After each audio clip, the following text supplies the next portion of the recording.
Barry Andrews is my name. I'm the Chief Observer of the European Union's Election Observation Mission.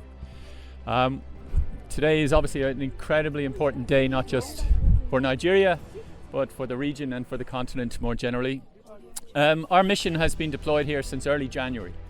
So today is obviously important, but is also a step in the entire process that we've been examining over the last 2 months. And we will continue to stay here into early April to complete our assessment of the overall election process here in Nigeria. We have observers across the country, more than 100 observers across the country. Our long-term observers have been deployed since late January, and short-term observers during this week are at polling units throughout the country. We'll work together with the other election observation missions from the African Union, from ECOWAS and the Commonwealth Foundation.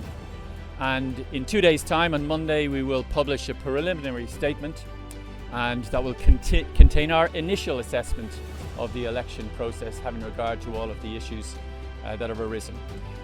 Within 3 months after the election, we will produce a final report, and that will contain our conclusions and recommendations. So we're here for the long term, and our main goal today is to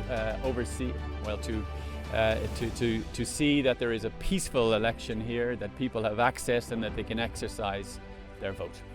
Okay, so what's the observation so far? Well, we have taken note of the high attendance here this morning. We will, of course, gather information from across the country.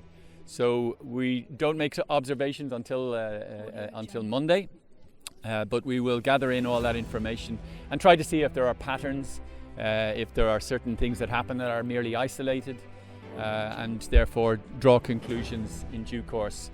We do this against a methodology we've used for many years in many countries.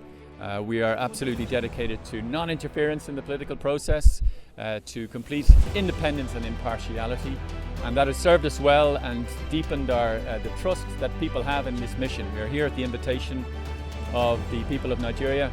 We're here to examine the election based on criteria that Nigeria itself has set itself, and so we hope that has created a bond of trust and ensured that the report that we finally produce will be of some value to the people who are dedicated to deepening democracy.